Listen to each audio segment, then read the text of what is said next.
PSL draft में अब कुछ ही दिन बचे हैं और आज हम लेके हैं पेशावर ज़ल्मी की टीम को और उसका स्क्वाड देखेंगे। उसके बाद जो कैटेगरी रिन्यूअल हुई है उस चीज़ को देखेंगे। उसके बाद हम बात करेंगे कि कौन से 8 प्लेयर जो है इनको रिटेन करने चाहिए और ये रिटेन कर सकते हैं और करेंगे, और जो सोर्सेज के ज़रिए हमारे पास खबरें आ रही हैं और किन किन प्लेयर्स को जो है वो पेशावर ज़ल्मी की टीम ने जो है वो फाइनलाइज़ किया है, इस हवाले से भी बात करेंगे। सबसे पहले हम स्क्वाड देख लेते हैं जो कैटेगरीज रिन्यू हुई हैं प्लेयर्स की, जो पीसीबी ने जो है वो अनाउंस किए हैं पेशावर ज़ल्मी के हवाले से। उनकी अगर अज्यूम कर लें और कुछ फॉरेन प्लेयर उनके कौन कौन से पिछली दफ़ा थे और इस दफ़ा किन किन को वो रिटेन कर सकते हैं, और उसके अलावा पेशावर ज़ल्मी के साइम अयूब और मोहम्मद हारिस के इवज़ जो है वो बात की जा रही है कि नसीम शाह को ले सकते हैं, इस हवाले से भी बात करेंगे। पहले हम ना स्क्वाड देख लेते हैं। सबसे पहले बात करें प्लाटीनियम कैटेगरी की पेशावर ज़ल्मी की, तो उसके अंदर बाबर आजम हैं, और डायमंड की बात करें तो वहाब रियाज तो अब वैसे ही डिस्कस उनको नहीं करना चाहिए, क्योंकि वहाब रियाज की बात की जाए तो वहाब रियाज अब जो हैं वो पाकिस्तान के चीफ सेलेक्टर बन चुके हैं और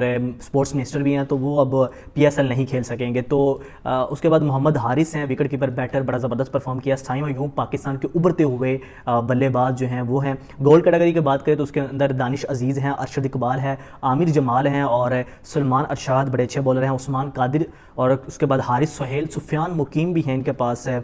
उसके सिल्वर कैटेगरी की बात करें तो खुरम शहजाद जो अभी भी टेस्ट स्क्वाड में भी उनको जो है उनका नाम आया। उसके बाद इमर्जिंग कैटेगरी की बात करें तो इमर्जिंग इनके पास जो हैं वो हसीबुल्लाह खान और साद मकसूद, तो ये इनकी जो है वो कैटेगरी की जो रिन्यूअल हुई तो उनके जो स्क्वाड है वो मैंने आपके साथ डिस्कस किया है। अगर इनके फॉरेन प्लेयर्स की बात करें तो पेशावर ज़ल्मी के जो फॉरेन प्लेयर थे उनके अंदर कुछ अच्छे प्लेयर भी थे जिन्होंने परफॉर्म भी किया और कुछ एवरेज। जिसके अंदर टॉम कूलर कैडमोर की बात करें तो ये इनके फॉरेन प्लेयर जो पिछली दफ़ा थे उनके अंदर शामिल हैं। उसके बाद अगर बात की जाए शिफ्रैन रदरफोर्ड, वेस्ट इंडीज़ के बल्लेबाज, ये भी अच्छे हैं, और राजा पक्षा, इसके बाद मुजीब, रोमन पावल जो बड़े एक हार्ड हिटर बैटर हैं, उसके बाद जिमी नीशियम और रिचर्ड ग्लेसन, तो ये इनके जो हैं वो फॉरेन प्लेयर थे। इनके अंदर हम किस किस को रिटेन करेंगे, किस किस को जो वो पेशावर ज़ल्मी की जो मैनेजमेंट है उन्होंने सोचा है उस पर भी बात करेंगे।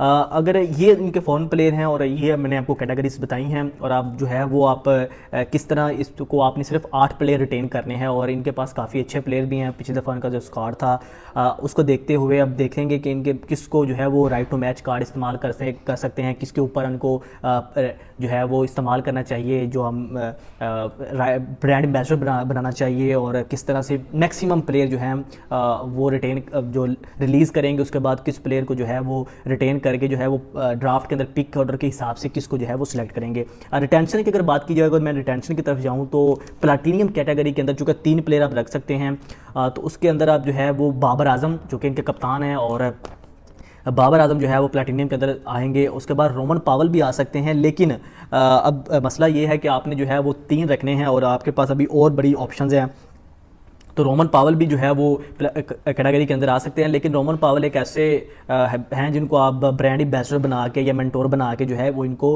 बल्कि रोमन पावल तो भाई खेल रहे हैं, इनको आप मेंटोर नहीं बना सकते, ब्रांड एम्बेसडर बना के आप इसको जो है वो नीचे इनकी कैटेगरी डाउन कर सकते हैं, डायमंड के अंदर आ सकते हैं। और डायमंड ये प्लाटीनियम के अंदर बाबर आजम आ गए, और अगर डायमंड की बात करें, प्लाटीनियम के अंदर बाबर आजम है, डायमंड की बात करें तो मोहम्मद हारिस हैं और साइम अयूब है, तो ये 2 हैं। और मैं रोमन पावल को भी अब यहाँ पे डायमंड के अंदर लेके आ रहा हूँ, इनकी जो है उनको ब्रांड एम्बेसडर बना के, ताकि इनकी जो है वो कैटेगरी डाउन हो जाए और हमें जो है वो प्लाटीनियम के अंदर और जो इनके पास 2 ऑप्शंस खाली हो जाएंगी।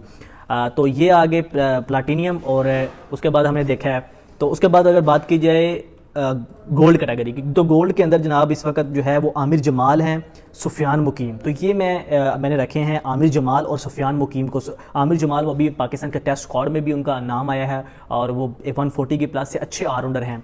तो मोहम्मद हारिस का आप जानते हैं कि वो जो है जाना मजाज से खेलते हैं, विकेट कीपर बैटर हैं। साइम अयूब अच्छे ओपनर हैं, 1 डाउन भी आप उनको खिला सकते हैं। तो रोमन पावल जो है इनके पास हार्ड हिटर हैं, अच्छे हार्ड हिटर हैं, उन्होंने अच्छा परफॉर्म भी किया। तो आमिर जमाल गोल्ड के अंदर, आमिर जमाल और सुफियान मुकीम को मैं ले रहा हूँ। सुफियान मुकीम की बात की जाए तो सुफियान मुकीम एक अपना चाइना मैन स्पिनर हैं और बड़े ज़बरदस्त हैं, तो वो गोल्ड के अंदर आ गए। इससे पहले वो सिल्वर के अंदर थे, क्योंकि अभी उन्होंने डेब्यू किया पाकिस्तान की तरफ से, तो वो गोल्ड की कैटेगरी उनकी हो गई है। तो अगर सिल्वर कैटेगरी की बात करें तो टॉम कूलर कैडमोर जो है वो सिल्वर कैटेगरी के अंदर उसको डाउन करके जो है ये आप उनको रिटेन कर सकते हैं। वो एक अच्छे रिलायबल जो है वो बेटर हैं। और उसके बाद बात की जाए इमर्जिंग के अंदर, तो इमर्जिंग के अंदर चूँकि आप हसीबुल्ला खान चूँकि रिसेंटली उन्होंने पाकिस्तान जो है वो डोमेस्टिक सर्किट के अंदर बड़ा ज़बरदस्त परफॉर्म किया है, तो हसीबुल्ला जो है वो मुझे लगता है उनको नहीं छोड़ना चाहिए, इमर्जिंग के अंदर उनको रिटेन करना चाहिए। अब ये हमारे पास लिस्ट आ गई है जो हमने रिटेन की है, जो इनकी मैनेजमेंट भी सोच रही है कि ये प्लेयर जो 8 प्लेयर हैं, क्योंकि आप 8 प्लेयर रिटेन जो है वो सिर्फ रिटेन कर सकते हैं, तो इन 8 प्लेयर्स को जो है वो नहीं छोड़ना चाहते और नहीं छोड़ेंगे। जिसके आगे कुछ ऐसे बैटर हैं जो प्लेयर इनके ज़ल्मी के हैं जिनको जो है वो ना चाहते हुए भी उनको जो है वो ड्राफ्ट में डालना पड़ेगा, लेकिन उनके पास ऑप्शन है कि उनको फिर भी जो है वो right to match card use करके जो है वो उनको पिक कर सकते हैं। जैसे अब सलमान अरशाद हैं, उस्मान कादर हैं, उसके बाद बात की जाए खुरम शहजाद हैं, और उसके बाद जो है वो मेन के अरशद इकबाल। तो ये 4 जो ऐसे इनके पास प्लेयर हैं जो अच्छे भी हैं पाकिस्तान डोमेस्टिक के हवाले से। जो है अब अरशद इकबाल की बात करें तो अच्छे फास्ट बॉलर हैं, हाइट है उनकी और अच्छी बॉल करते हैं, हार्ड लेंथ यूज़ करते हैं, तो स्पीड भी अच्छी है, नई बॉल भी कर लेते हैं, पुरानी भी करते हैं। तो अरशद इकबाल एक ऐसे हैं जिनको आप राइट टू मैच कार्ड इस्तेमाल करके जो है वो अपना प्लेयर जो है वो वापस ले सकते हैं। उसके बाद उस्मान कादर भी हैं, सलमान अरशाद भी हैं, तो ये भी ऐसे हैं जिनको आप इस्तेमाल कर सकते हैं। तो मुझे लगता है अरशद इकबाल पे जो है वो राइट टू मैच कार्ड की जो ऑप्शन है वो लाजमी इस्तेमाल करनी चाहिए।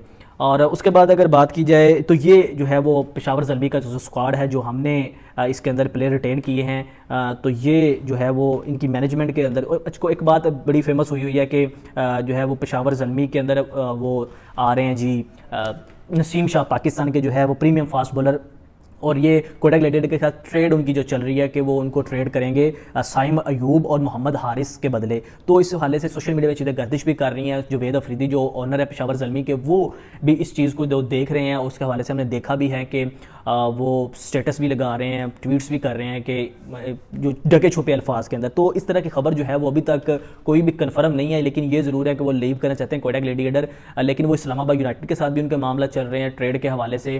तो अभी जो है रिसेंटली कन्फर्मेशन आ रही है कि वो इस्लामाबाद यूनाइटेड की तरफ ऑलमोस्ट उनकी जो है वो डील कन्फर्म हो चुकी है। आज़म खान वापस आ रहे हैं और 1-2 और के हवाले से जो खबरें चल रही हैं। तो अभी तक जो है वो कन्फर्म न्यूज़ ही नहीं है नसीम शाह के हवाले से, लेकिन कोशिश ज़रूर की जा रही है जुवेद अफरीदी की तरफ से, टीम मैनेजमेंट जो इनकी है पेशावर ज़ल्मी की, कि नसीम शाह को ले आएँ, लेकिन वो इतनी बड़ी रिस्क नहीं लेंगे मेरे ख्याल में कि मोहम्मद हारिस और साइम अयूब जैसे दोनों को जो है वो दे दें। तो ये अभी हमारे पास रिटेंशन लिस्ट है। को लाहौर के अंदर की हमने ऑलरेडी वीडियो अपलोड कर दी है जिसके अंदर हमने उसके प्लेयर रिटेन किए थे, और अगली वीडियो के अंदर जो है वो हम कराची किंग को डिस्कस करेंगे। तो ये पेशावर ज़ल्मी का स्क्वाड था, रिटेंशन थी। कमेंट सेक्शन में आप लाजमी बताइएगा कि आपको क्या लगता है कि किस को रिटेन करना चाहिए और किसको जो है वो स्क्वाड के अंदर रखना चाहिए और किसको ड्राफ्ट के अंदर फेंकना चाहिए पेशावर ज़ल्मी के हवाले से। और क्या आप जो है वो अच्छा मुजीब के हवाले से भी एक अच्छा है कि मुजीब पिछली दफ़ा इनके पास थे, तो मुजीब भी एक ऐसे हैं ऑप्शन जो जिस पे जो है वो T20 के उन्होंने अच्छा परफॉर्म तो नहीं इतना खास किया था, लेकिन एक ऐसे वो प्लेयर हैं T20 स्पेशलिस्ट हैं। तो मेरे ख्याल के मुताबिक आप जो है वो अब देखेंगे कि प्लाटीनियम के अंदर उनको जो है वो रिटेन किया जाता है या तो नहीं। तो मैंने जो है वो ये ऑप्शन दी हैं। आप भी कमेंट सेक्शन में अपनी जो बताएं कि आपको क्या लगता है कौन से प्लेयर रिटेन करने चाहिए। तो कमेंट सेक्शन में आपकी राय का इंतज़ार मुझे रहेगा। इसी के साथ मुझे इजाज़त दीजिए। अल्लाह हाफिज़।